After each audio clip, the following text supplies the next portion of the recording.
Britannia Royal Naval College. When you see the building the first time, it's quite overwhelming. The United Kingdom's sole dedicated officer training establishment for Royal Navy officers. I had massive butterflies. It's just that sort of feeling of, oh my God, I'm here. It's been providing world-class Royal Navy officer training since 1905. It's quite a proud moment to think that you're going to become part of that. Former cadets include royal family members. Jumping off the coach, and you can sort of imagine 40 years ago, His Royal Highness Prince of Wales doing the same thing. Nowadays, it trains officer cadets from more than 20 navies all over the world. It was your decision to be here. If you don't like it, you know where the main gate is.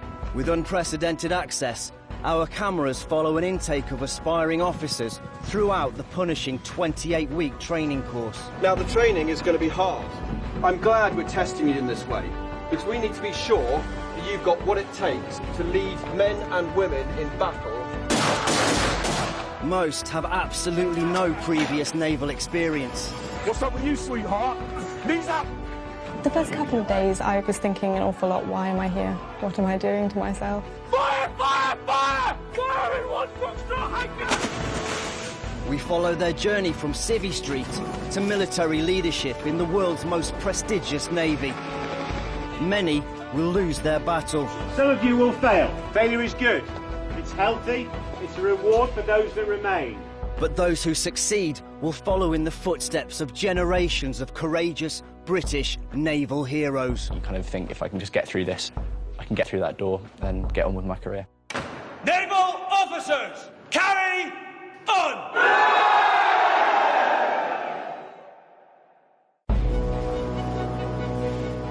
It's week 26 of the officer cadets demanding 28-week training course at Dartmouth, the Royal Navy's officer training college. Most had no prior naval experience before being accepted for training.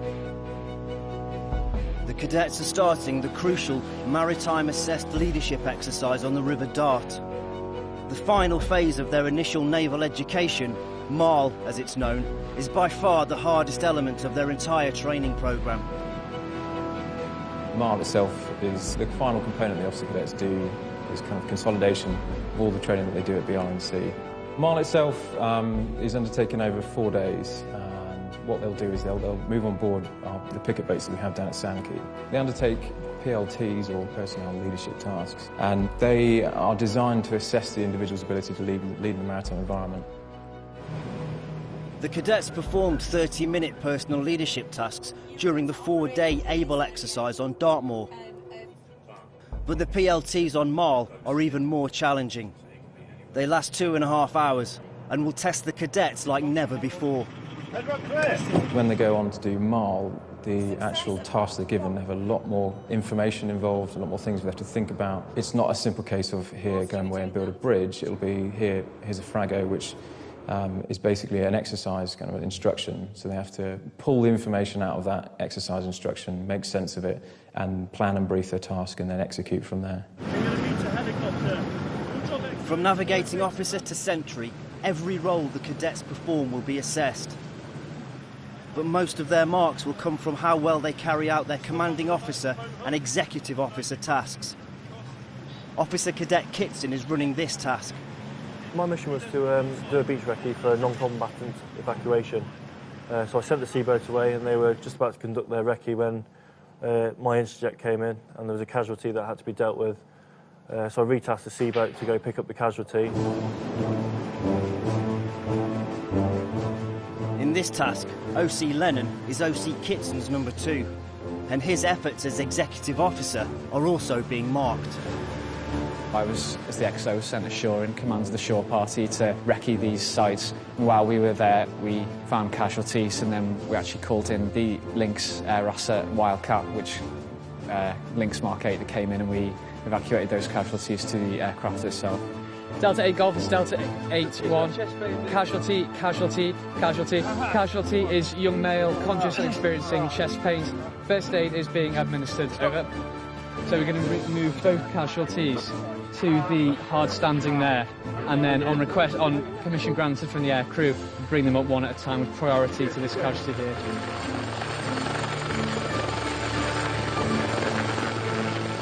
Correct, my last casualty is young male.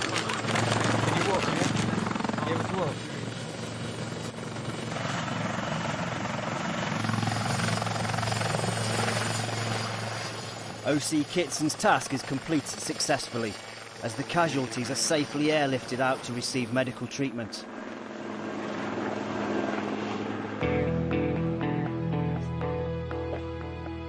When the cadets aren't out on exercises, they live crammed in on picket boats. On my boat, there was 9 of us, me being the only female, and you have to hot bunk because there isn't enough bunks for everybody, but you don't care because you've had so little sleep. It's nice just to get into a bunk. In the morning when we were getting ready, I went into the aft cabin and boys just stink in the morning. It just it's absolutely stinking in there. The picket boat's tight, especially he's quite a big guy. He's always bumping into things.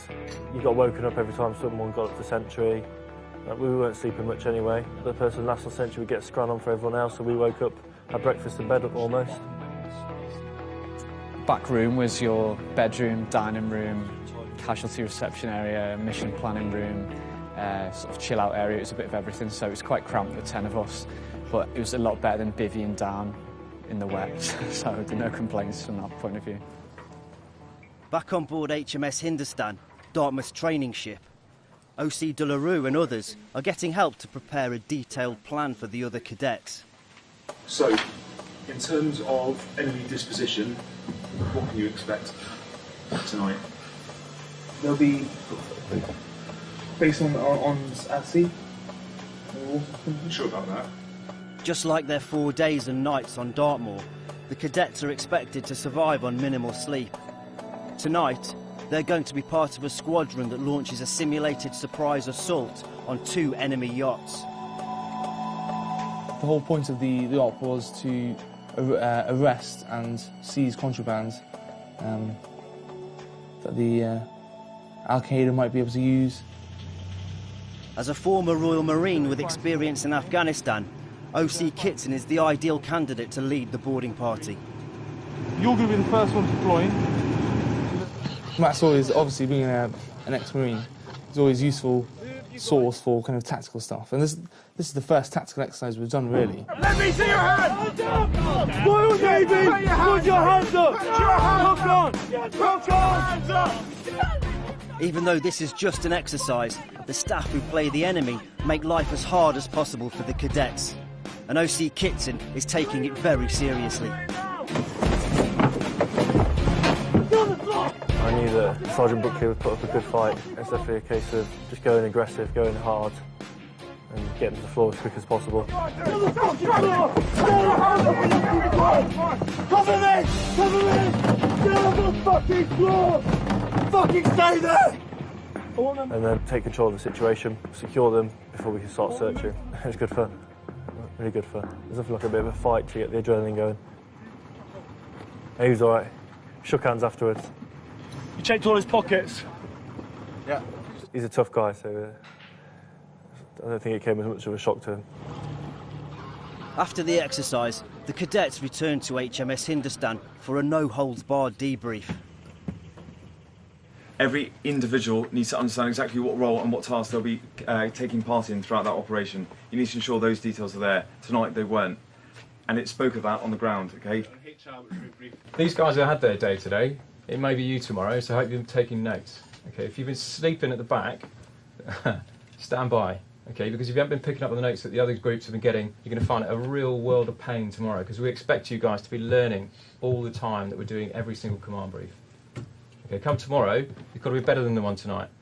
Up next, the cadets get a valuable lesson in crowd control. You can do it with your hand there, come on! They certainly made our lives difficult for us. It's not safe to be out there, is it? We thought that it wouldn't get that physical, and then it did. Let's go mental!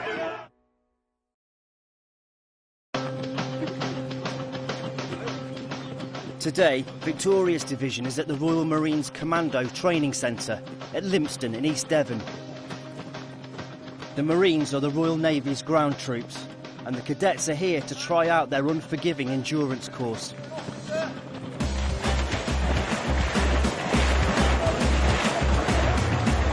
Find the rope below me. 2 files, 1 file either side of the rope. A lot of people were worried about it, thinking that we were going to get an absolute pasting. Gives an insight into the college up there, and also part of their physical aspect of training, the endurance course. And you just see how tough those boys actually have got it, and how much they deserve their green belly when they get given it. The next obstacle has you lot going underwater for 3 seconds. So I need to know you're all confident enough to put your head under the water for 3 seconds. Under!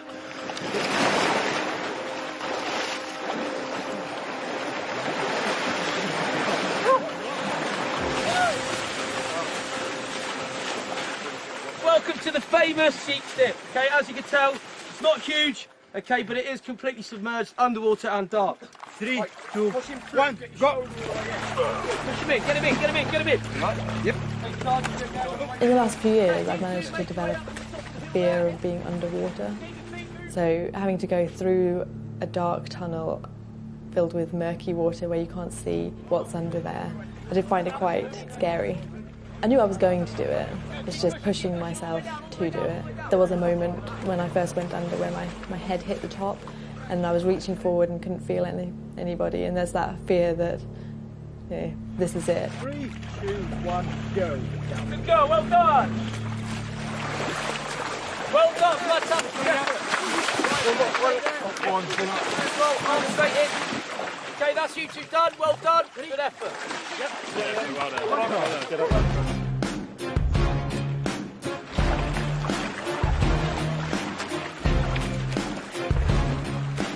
When I joined Dartmouth, I almost expected more of kind of assault courses and crawling through the mud with a rifle, just because it's military than it is Navy. Just to be able to get down and do it with a bit of aggression.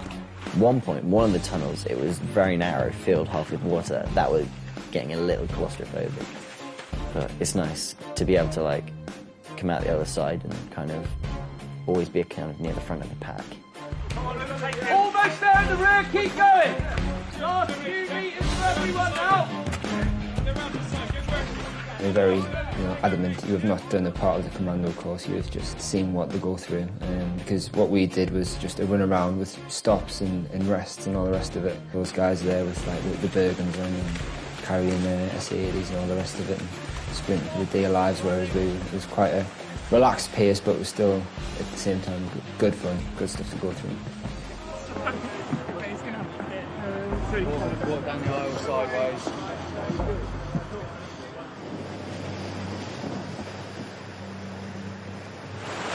Ambush Division is on the River Dart. As officer of the watch, it's a nervous OC Charter's job to drive the boat. All call signs, this is Alpha 6 Bravo. But the pressure on her is about to grow. I was really nervous about my pickup boat driving before we went on Mall. I didn't really feel that confident about it.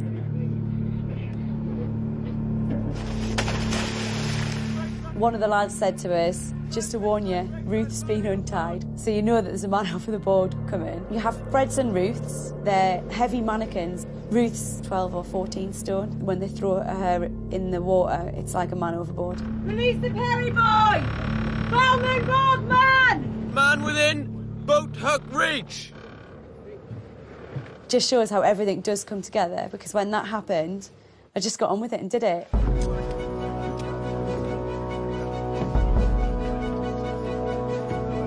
You've explained the need for security. That's fine. I've got my pass. I'm waiting to come in. How long do you expect me to stand here? As night falls, the officer cadets are staging a pretend press conference for local dignitaries and media from the fictitious country they're based in.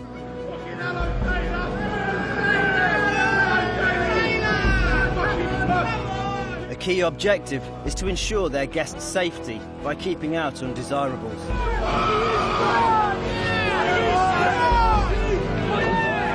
But angry locals make life hard for the cadets when they try to storm the ship.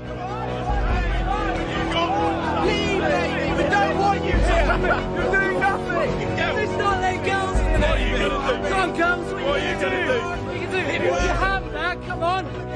I think in the back of our heads, because it's training, we thought that it wouldn't get that physical, and then it did, and I think that took quite a lot of us off guard, actually. I think we weren't expecting it to get as aggressive as it did. There was that kind of tension in the air where you knew it was all about to kick off.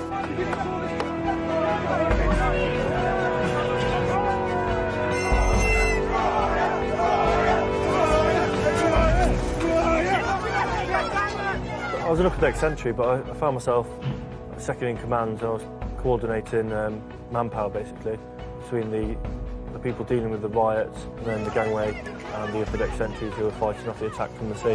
At one point they got through the riots and they tried to board the yachts. I robustly dealt with them, got them off the ship.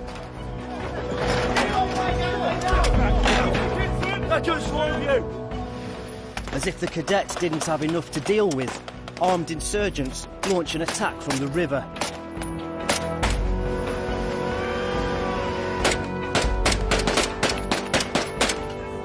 It's not safe to be out there. They just you'll whale, that girl, whale.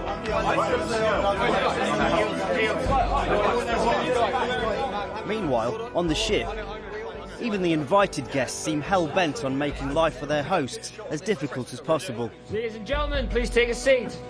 Good evening. I'm Officer Cadet Robinson. I'm part of the Royal... Officer Cadet Robinson, part of the Royal Navy. We are here as part of a task group to ensure... OC Robinson has been put in charge at very short notice. 5 minutes before the press conference happened, the plan had been re-scrubbed, so basically I had 5 minutes to try and think of what we could do, and that was just an absolute catastrophe. The whole exercise was pretty rubbish, to be honest. Was that from one of the writers, or are you being funded? I haven't been... They certainly made our lives difficult for us. One of them pretended to start doing cocaine, like getting out a little card and making lines on his desk. And then shots went off. Someone ran into the room with a dress. And that's basically, as soon as that happened, any little amount of control that we had just absolutely vanished.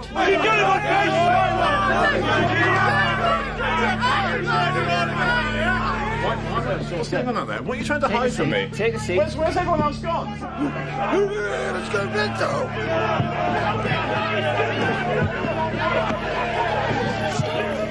People started getting shot everywhere. The sentries kind of getting a bit jumpy and then shooting people down.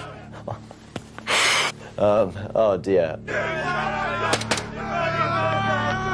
When like this massive kind of mob of people arrived and just started picking them off one by one.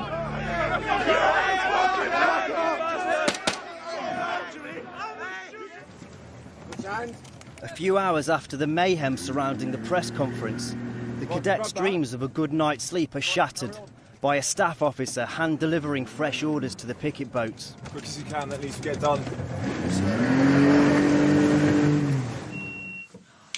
CEO, I have information here. Thank you very much. Yeah, start briefing to me as I get changed. As overnight commanding officer of his boat, there will be little sleep for OC Butterworth.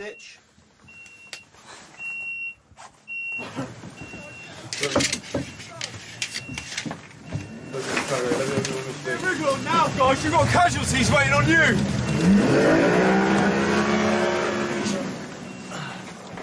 Okay, guys, let's go. I want all team on this except for minimal sentries. I want 3 to remain on the picket boat in case it has to be moved. Everyone else will come into the motor whaler.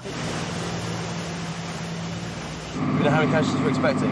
No, just lots. That's why we must make it. Okay, so if you get 2 stretch per team, plus the arm protection. OC Butterworth is under more pressure than most to prove his leadership credentials.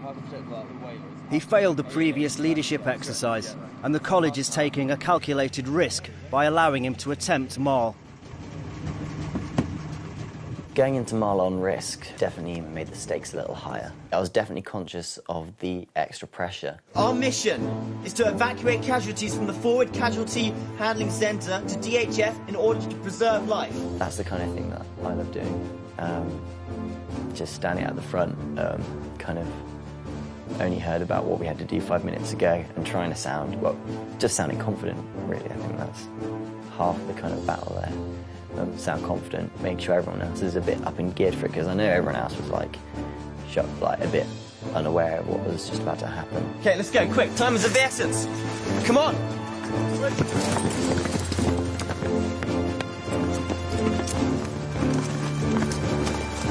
Come on. let's keep it going, come on. Everything is going to plan, but suddenly, OC Butterworth's team comes under fire from the enemy.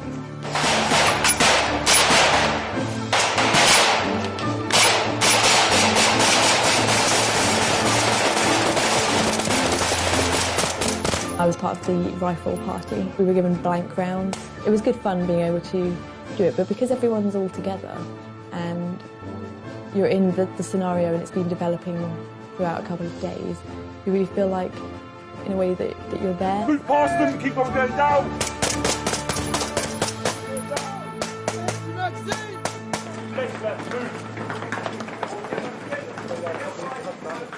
As the Marl exercise reaches its climax, the cadets will have to capture an enemy warlord. Our job was to take him down, basically. But they continue to be subjected to strict discipline. I'm now going to teach you a lesson. This is going to be painful, it's going to be uncomfortable, and you better start working after it.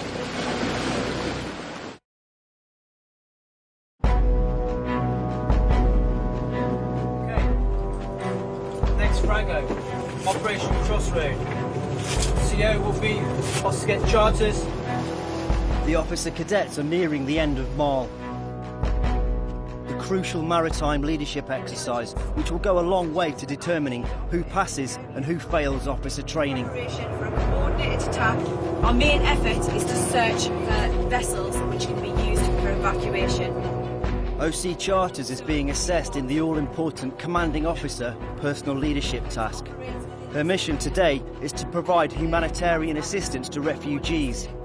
It feeds into a plan all the cadets are working on, but things aren't going as well as she hoped. I struggled quite a bit with the CO task. It was a bit like getting onto the stage and getting stage fright. Even though I know in the back of my mind I could do it all, I went into a bit of panic, and I think I found it really difficult to calm down. And because of that, I didn't perform as well as I know I can. In summary, it's essential we get this done. We've done so much good work to get Brownie into the position it's in. It's now essential that we get this information and rendezvous back at 1300.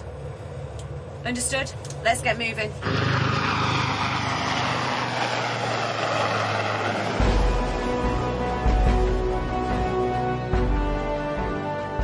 Marl culminates in a Bond-like finale in which the cadets join forces to capture the fictitious, infamous villain, Warlord Usher. It's quite a nice opportunity for the officer cadets to kind of buy a little bit more into the scenario. We throw in Task 11, and that is all about taking down the local warlord in the area, which just happens to be me. It requires the cadets to think about the task group as a whole rather than just operating as a single task unit. They have to think about a lot more assets, so therefore it takes a lot more planning and briefing, and also communication between the task units. With a Royal Navy helicopter providing air support, cadets from the various picket boats form a task force and herd Warlord Usher onto a beach, where OC Butterworth is waiting. Me and Matt were on the shore. Our job was to take him down, basically. So it was waiting till the dory arrived, kind of very reactive. We didn't even know when it was going to turn up.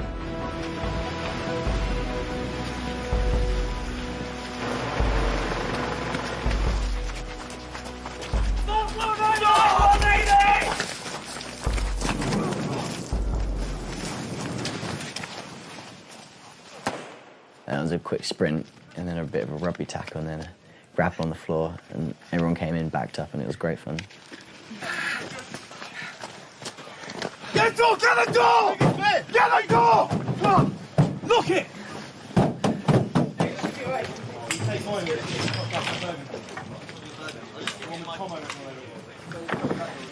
With Warlord Usher under lock and key, the cadets are clearing out their picket boats ahead of the final exercise on Marl. Okay, you've got 2 minutes to stop whatever you are doing and get up here in 3 ranks. 2 minutes. But for their Royal Marine captain, it's just not quick enough.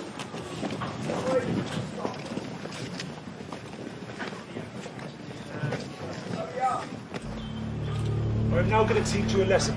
If you do not accelerate the rate of your work, look at me when I'm talking to you, I will just do this again. This is going to be painful, it's going to be uncomfortable, and you better start fucking working after it. Follow me.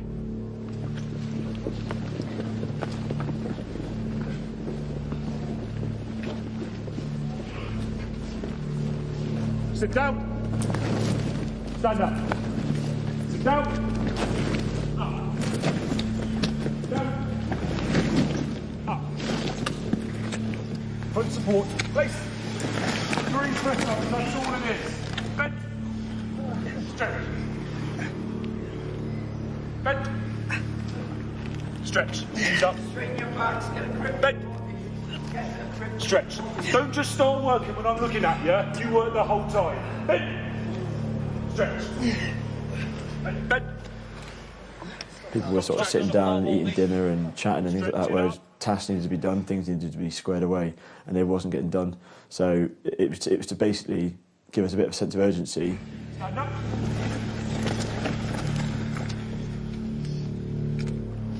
Nice and steady down the slip.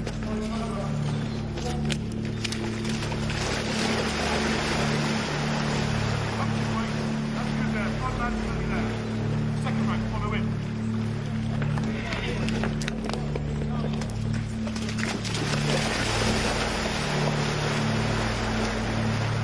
Third rank, follow in.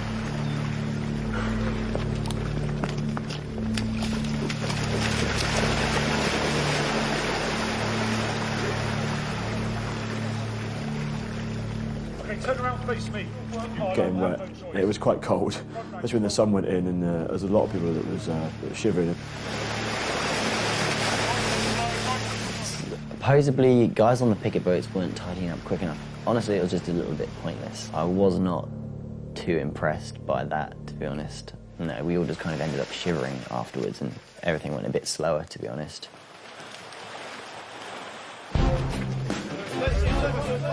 Marl ends with a Fred run-off race across the campus between the crews of the various picket boats. The run-off at the end was to simulate extracting a casualty, and then it was a pretty long carry over some of the more unpleasant hills in the college, and we rotated through carrying, and yeah, we smashed it up from about 4th or 5th place through to 2nd out of 6 teams by the end, so we were pretty pleased with that, but it was pretty tiring as well. Dig it in, Cambridge, come on! Come on!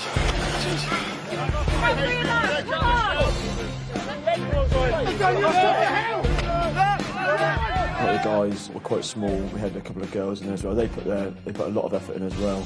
There was times where it was a lot of pain, but we gelled together really well.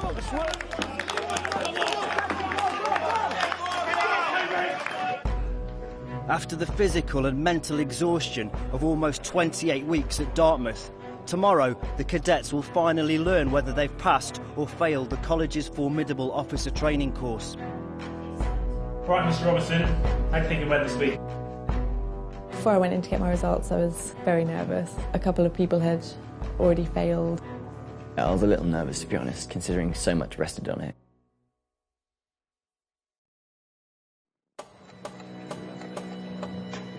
With 27 of 28 weeks complete, the officer cadets received the results from the Marl exercise. Ultimately, they'll determine who graduates as a Royal Navy officer in a week's time. I was a bit apprehensive because classic sort of receiving results, you start to doubt yourself a little bit. And as I've done with everybody, we won't beat about the bush, you passed, okay? I got a strong pass and everyone on our boat passed, so it was a really good result for everyone.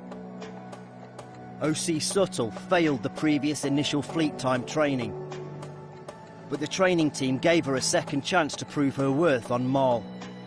Being put through on risk with IFT obviously isn't an ideal situation. I did feel a lot of pressure, but I wanted to pass Marl outright. Before I went in to get my results, I was very nervous. A couple of people had already failed. So you've had a chance to read the report, a bit of relief there because you've passed. There was a bit of a recurring theme of not being confident enough, but on the whole, I think it was really good feedback, and I'm very pleased. O.C. Butterworth was also allowed to do Marl on risk, after he too came up short on initial fleet time. I was a little nervous, to be honest, considering so much rested on it with warnings and, well, just the entire fact of passing out.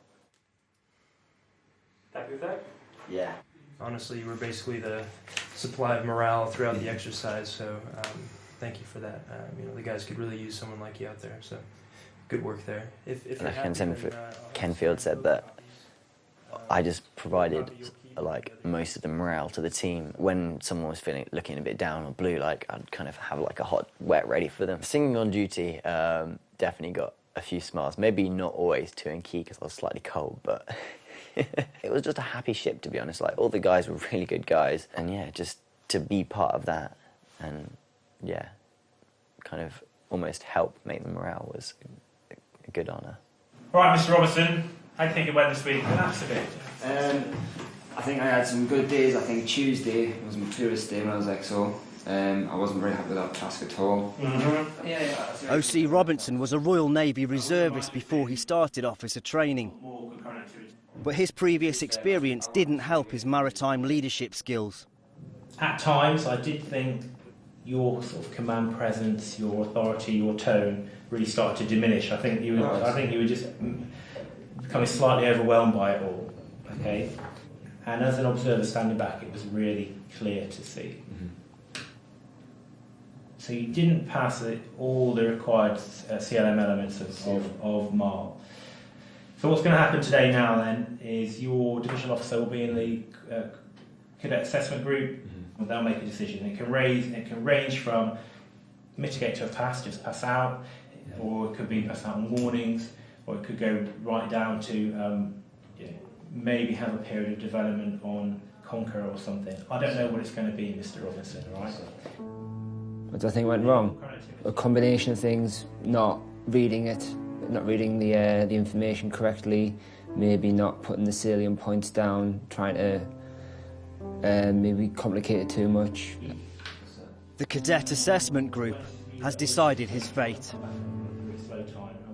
OC Robinson's particular circumstances were that he failed a particular component of his assessed leadership week.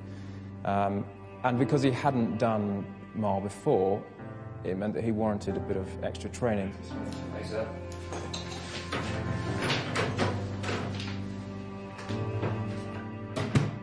It's really important that we invest time and effort into those individuals that we think are worth retaining.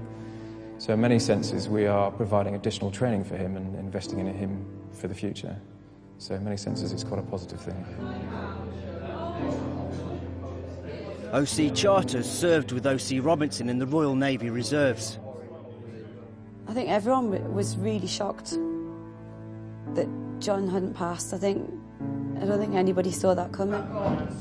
It is a shame, but he'll get there eventually. I know he will. It's just going to be a little bit longer for him. I was gobsmacked, absolutely gobsmacked, and I think every single person was as well. Did not expect that one bit.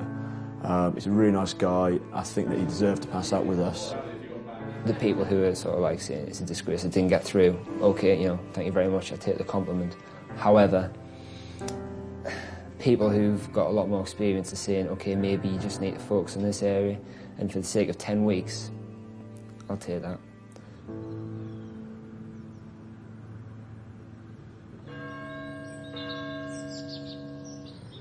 The final week of officer training is all about getting ready to graduate. For the soon-to-be Royal Naval officers, that includes the pleasure of picking up their rank epaulets. Right, Tom. All right. Hey, could I grab my new epaulets from rank boards, please? Subby, sir? Yes. We picked up our ranks last. I went with Mike, and it's quite a surreal experience, having only a few months previously been in that store drawing the field kit for Able and thinking about the horrors that were going to unfold in that. That's great stuff. Okay. Thanks very much. No Cheers. problem. Thank you. This time last year, I was just starting as a special educational needs learning support assistant in a inner city London school, which was, at the time, was something that I hadn't planned on. The high points of training have been the times we've actually had to get stuck in and put things into practice. So on the sea survival course, the firefighting was probably one of the coolest things that I've ever done with a team, going in and, real flames and 100-degree heat in the room, and that kind of thing was amazing. You the same or? I'm the same, I think. Do you want to go first? You sure? Yeah, it's fine. Oh, Yep. So we start. Yes, please. Yep. The best moments have been a few events that's on IFT, mainly ones ashore, but that's part of the reason, I suppose, one joins the Navy. IFT was brilliant to get on the ship, actually see what I will be doing, and where I'll be spending most of my career. But I think the common thing throughout is, for me, never looking at my watch and thinking, when can I get home, or I've been content throughout.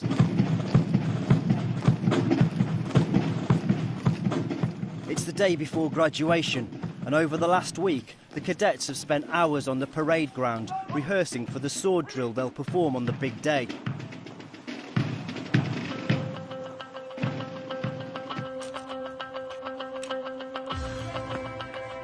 The cadets are dressed for the rain, but it's quite hot, and the heat is taking its toll on some.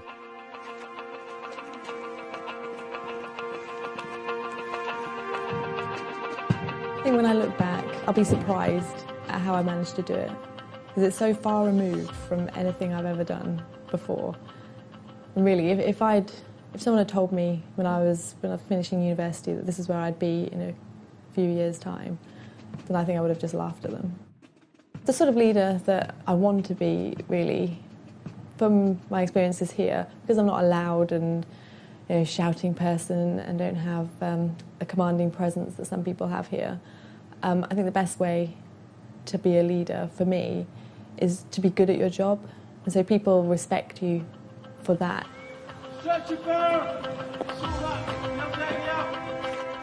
OC Suttle becomes another casualty of the heat.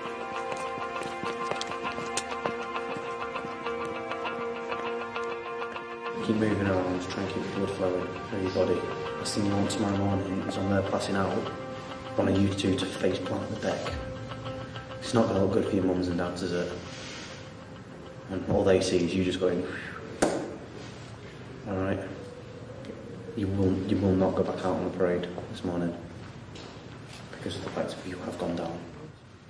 The training instructors are anything but sympathetic. I do this every few months. It's your families. What are you going to let down? By coming out with crap drill. So switch on!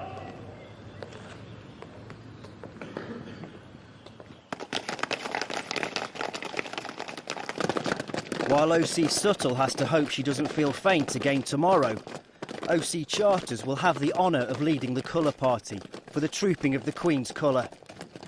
I got selected because I was in the Guard at Christmas. It's really nice to have that privilege to do that. I think compared to a year ago, I think I'm where I should be. I think, obviously through this whole process, you have moments of, oh, am I doing the right thing? And that day before I got the train down in September, I definitely had a moment where I was thinking, oh, have I done the right thing? I've handed my notice in. I don't have a job anymore. Colour party! Slow march!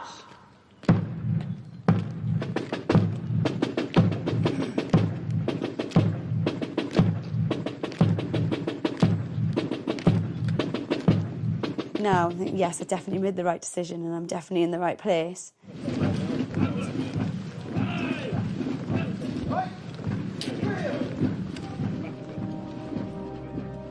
Good morning, Commodore Sir, ladies and gentlemen.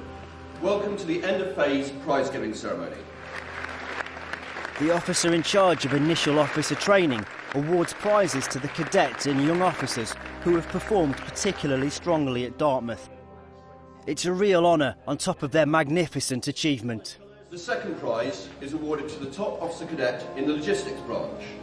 This prize goes to, from Cunningham Squadron, Ambush Division, Officer Cadet Emma Charters.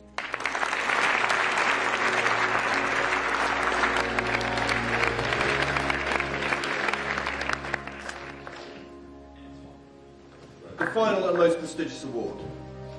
Each year, Her Majesty the Queen makes a number of awards to officers under training at BRNC.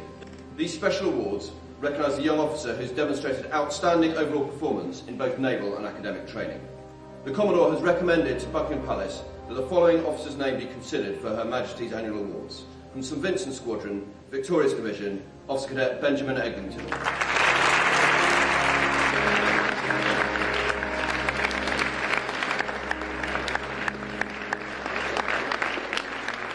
quite worried.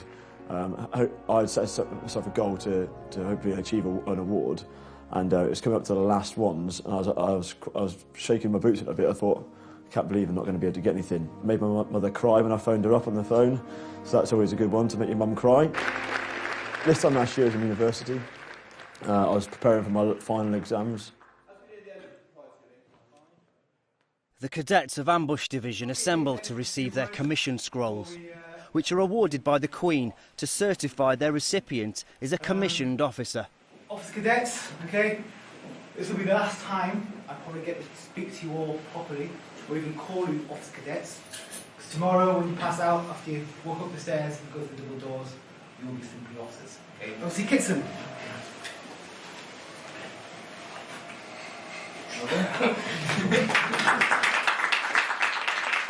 I've had to grow up. I've had to change the way I behave, change the way I talk to people.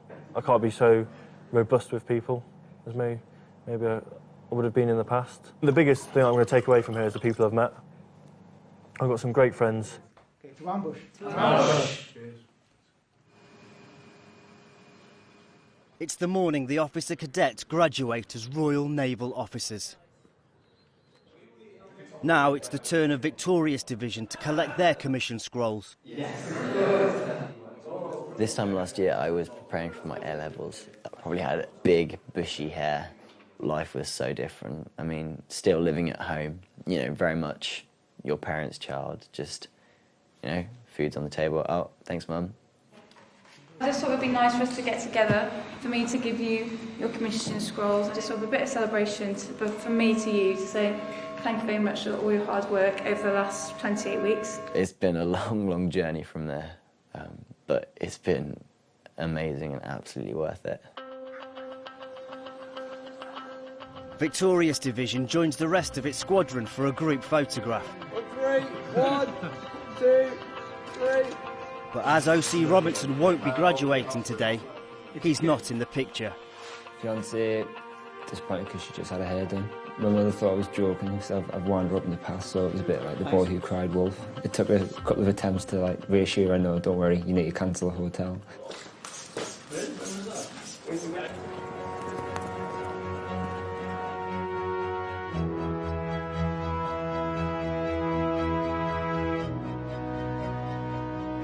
The culmination of 28 weeks of officer training has arrived.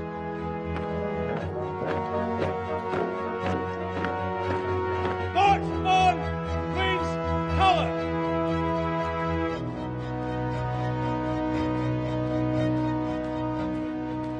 Today's been really good. As we were marching around, I did hear my mum point me out to somebody else who's probably got somebody who's just behind me who's equally as proud. But that was quite nice.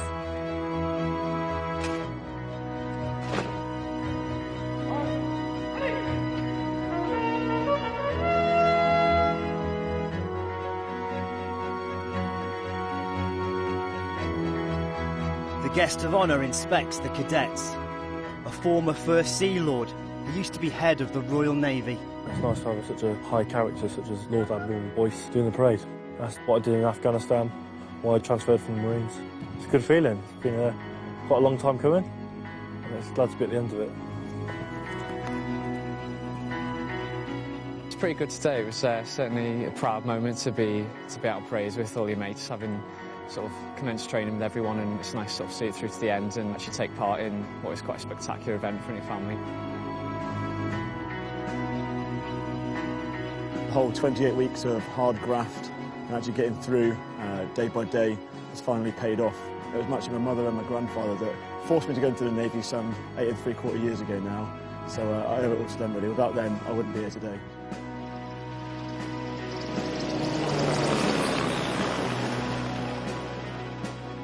Yeah, Midshipman Butterworth, a little bit more of a mouthful really. This is where I wanted to get, like, all those kind of months ago, and now I've passed out.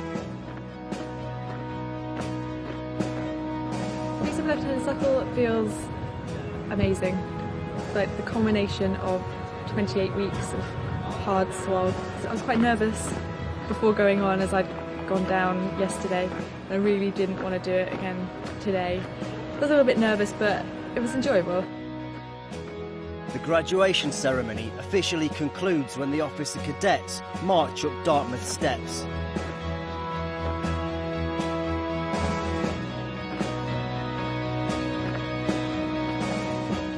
And pass through the college's famous double doors. Then, and only then, do those cadets who've won their battle against Dartmouth's fearsome officer training course have the privilege and the right to refer to themselves as Royal Naval Officers.